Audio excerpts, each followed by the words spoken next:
Toyota 110, এখানে একটা Toyota vista আছে। এইটা এখন কি রকম বাজারে পাওয়া যায়? ধরেন পেপার টেপার সবকিছু আপডেট হইলে কি রকম বাজারে পাওয়া যায়? পেপার টেপার সবকিছু আপডেট সহ আপনি খুঁজতে যান ভাই, গাড়িতে না হ্যান্ড ব্রেক থাকে ওই মালটা। এই আসলাম গাড়ির ভেতরে, আরে পিছন থেকে মাইরে দিছে আমারে। আমি ভাবলাম কি ব্যাপার, হ্যান্ড ব্রেক দেওয়া, আমার পার্কিং গিয়ার দেওয়া, তারপরও কেমনে মাইরে দিল, তারপরও কেমনে গাড়ি আগাইলো, পরে দেখি ও মা পিছন থেকে এসে দিছে মাইরা। Hello everyone, welcome to my YouTube channel Tajul Islam. আশা করি সবাই ভালো আছেন, আমি অনেক ভালো আছি। এন্ড আরো একটা ব্লগ শুরু হচ্ছে এসএমআর এর সামনে থেকে। এখন প্রত্যেকটা ব্লগ এসএমআর এর সামনে থেকেই শুরু হয়, আমার কিছু করার নাই, কারণ সকালে ঘুমের থেকে ওঠা আমি সবার আগে এসএমআর এ আসি। এন্ড আজকে স্পেশাল যে ব্যাপারটা সেটা হচ্ছে আমাদের সাথে আজকে দুইটা গাড়ি আছে। এই যে একটা টয়োটা 110, এখানে একটা টয়োটা ভিস্তা আছে। তো এই হচ্ছে দুইটা গাড়ি আজকে, এই দুইটা গাড়ি আমরা নিয়ে যাব এসএমআর এ। কিন্তু এখন গাড়িও বিক্রি হয় বাইকের পাশাপাশি, এন্ড আমরা সাথে একটা বাইকও নিয়ে যাচ্ছি। বাইক যেটা নিয়ে যাচ্ছি সেটা হচ্ছে জিপিএক্স, যেমন এইটা নন এবিএস জিআর। এটা এসএমআর এর স্টকে কিন্তু একটা আরও অ্যাভেলেবেল আছে জিপিএক্স, যেমন ওই যে ওখানে উকি দিয়ে দেখা যাচ্ছে। চলেন আমরা এখন গাড়িতে আগাতে থাকি, আর দেখি 1-2 দিনের মধ্যে আমি ড্রাইভিং স্কুলে ভর্তি হয়ে যাব। সম্ভবত আজকে দেখতে পারবেন, অথবা কাল পরশুর মধ্যে আপনারা দেখতে পারবেন যে আমিও ড্রাইভিং শিখতেছি। হ্যাঁ, আপনি ড্রাইভিং, হ্যাঁ, ইয়াসিন সাহেবও আমার সাথে ড্রাইভিং শিখবে। এখন ইয়াসিন সাহেব যাবে বাইকে, আমি যাব গাড়িতে। চলেন তাহলে আগাতে থাকি, একটা ফাঁকা জায়গা খুঁজি যেখানে হচ্ছে গাড়িগুলোর ভিডিও করা যাবে। ওকে, সো আমি যাচ্ছি ভিস্তাতে। আসসালামু আলাইকুম ভাই সাহেব। ওয়ালাইকুম আসসালাম। এইটা কিরকম বাজেটে পাওয়া যায়, এটা একটু আইডিয়া দেন।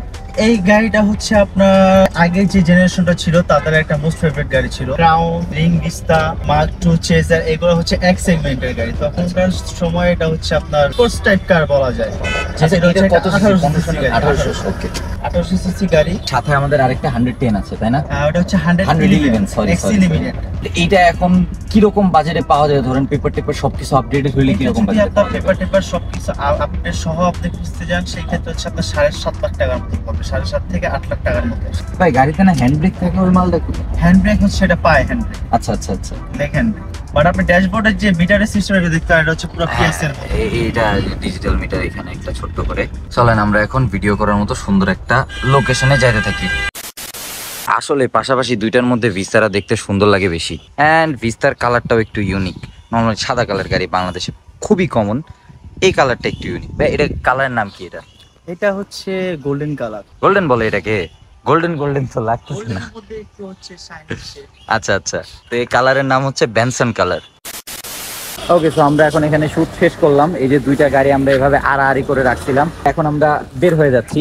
আপনাদেরকে একটা মজার কথা বলি, এসএমআরটে এখন পর্যন্ত আমরা অনেকগুলা গাড়ি দিয়েছি বাইকের দামে। এর মধ্যে পেপার ফেল ছিল, বাট পেপার তো আপডেট করা যাবে, ওটা কোনো সমস্যা না। সমস্যা যেটা সেটা হচ্ছে বাইকের দামে গাড়ি পাইলেই কেন সবার জন্য গাড়ি না। এটার একটা রিজন হচ্ছে সবার জন্য গাড়ি না, এটার যে কারণটা সেটা হচ্ছে গাড়ির মেইনটেনেন্স কস্ট একটু বেশি। এন্ড শুধুমাত্র যে গাড়ির মেইনটেনেন্স কস্ট বেশি তাই না, গাড়ির কিন্তু আবার প্রত্যেক বছরের ট্যাক্সও বেশি। গাড়ির ট্যাক্স হচ্ছে প্রত্যেক বছরে 1500 সিসির উপরে হলে 50,000 টাকা। এটা প্রত্যেক 500 সিসির জন্য 25,000 করে বাড়ে।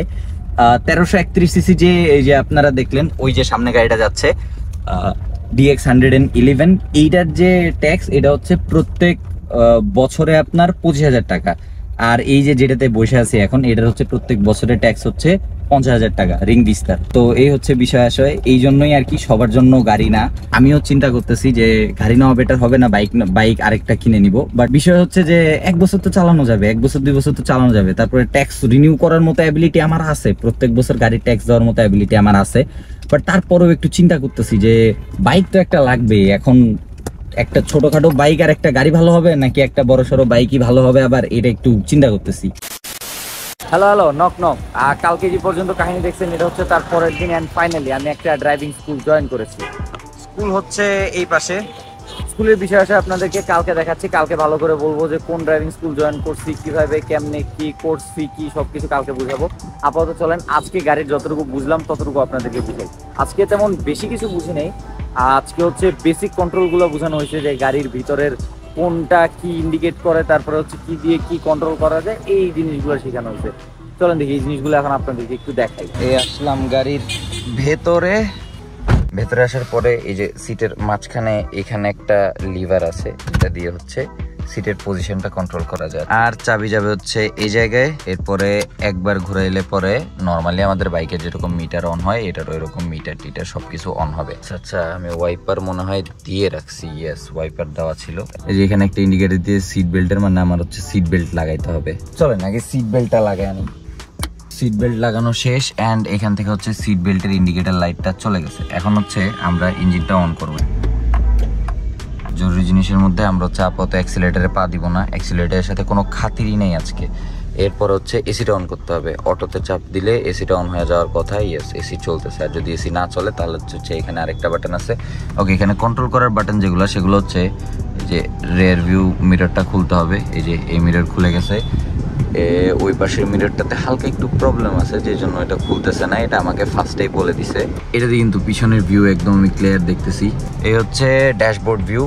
চালানোর জন্য দিতে হয় ড্রাইভে, পিছনে যাওয়ার জন্য রিভার্স। এমনি নর্মালি এইভাবে দাঁড়ায় থাকলে পার্কিং, আর নিউট্রাল গিয়ার। গিয়ার সিস্টেম তো বুঝি, এটা অটো গিয়ারের গাড়ি, এখানে অত ভেজালের কোনো কিছু নাই।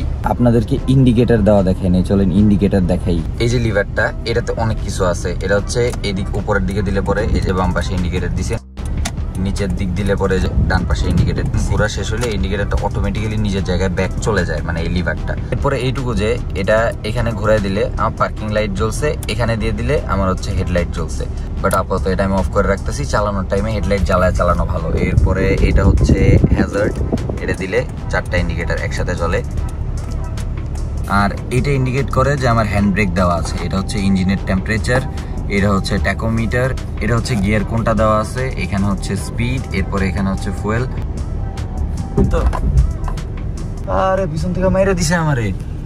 আমি ভাবলাম কি ব্যাপার, হ্যান্ড ব্রেক দেওয়া, আমার পার্কিং গিয়ার দেওয়া, তারপরও কেমনে মাইরে দিল। তারপরও কেমনে গাড়ি আগাইলো, পরে দেখি ও মা পিছন থেকে এসে দিছে মাইরা। আর ভাবলাম আমি কোনো ভুল করলাম কিনা। যাক, এখন আমি কোনো ভুল করে সারিনি। ওটা মনে হয় ড্রাইভিং স্কুলের গাড়ি না যেটা মেরে দিছে। আচ্ছা ওই ঝামেলা পরে যায় সেটা দেখতেছি। আপাতত এই হচ্ছে বেসিক কন্ট্রোলস অ্যান্ড এখানে হচ্ছে একটা ওয়াইপারের কন্ট্রোল আছে, এই যে এইটা। বাট এটা আপাতত আপনাদেরকে না দেখাইলেও চলবে। চলেন আগে বাইরে যাই দেখি ঝামেলা কতদূর হয়েছে। ঝামেলা যদি হয় তাহলে দেখাবো না, গাড়ির যদি কোনো কিছু ড্যামেজ হয়ে থাকে ওইটা দেখাবো আপনাদেরকে। চলেন এখন বাইরে বের হই। বাইরে বের হওয়ার জন্য প্রথমত আমি হচ্ছে এসিটা অফ করব। এসি অফ করার পরে আমি হচ্ছে রিয়ার ভিউ মিররটা অফ করব। এই যে মিররটা চাপা শুরু করছে। এরপরে হচ্ছে আমি দেখব গ্লাস আমার 4টা লক আছে কিনা। 4টা লক না থাকলে এখানে আমার 4টা গ্লাসের কন্ট্রোল আছে, আমি হচ্ছে দুইটা দুইটা করে তুলে দিব। বাস অল ওকে, গাড়িটা অফ করে দিব। এই তো সিট বেল্ট খুলবো অ্যান্ড কাজ শেষ, ফ্রি টু গো। আচ্ছা পিছনে যে লাগাইছি কিছু হয় নাই, খালি বাম্পারের সাথে লাগছে। আর আমি একটা ঝাঁকি খেয়েছি, ওই পর্যন্তই। পিছনে আর কোনো কিছু ভাঙে নাই। আর এর আগে যেখানে যেটুকু পুডিং মারা এখন, ওইটুকু এর আগে একটা টোকা লাগা ভাঙছিল, ওটা এখন আবার ঠিকঠাক করা হয়েছে। বাট একেবারে ভাঙাচোরা গাড়ি না, মোটামুটি গাড়ির কন্ডিশন ভালো, খালি একটু ময়লা হয়ে আছে। এখন মেইন ড্রাইভিং আজকে থেকে না, মেইন ড্রাইভিং শেখা শুরু করবো কালকে থেকে। কারণ প্রথম দিনই হচ্ছে আপনার গাড়ি চালাইতে দেয় না। প্রথম দিন হচ্ছে সব কন্ট্রোলগুলার বেসিক নলেজ দেয়, কিভাবে কি চলে ওগুলোর বেসিক নলেজ দেয়, ওগুলোর বেসিক নলেজ নিছি। এর আগে আমি একদিন যদিও চালাইছি, আশিক ভাই চালাই দিয়েছিল আমাকে রংপুরে। কালকে আপনাদেরকে একদম বিস্তারিত বলবো যে কোন ড্রাইভিং স্কুলে জয়েন করছি। তারপরে হচ্ছে কালকে থেকে মনে হয় চালানো শুরু হয়ে যাবে, তো কালকে থেকে আপনাদের গাড়ি চালা দেখাতে পারবো। That's it for today. Thanks for watching. See you in the next one. Don't forget to subscribe. Royal Helmet Ride 7. Keep watching. Tazul Islam. Thank you.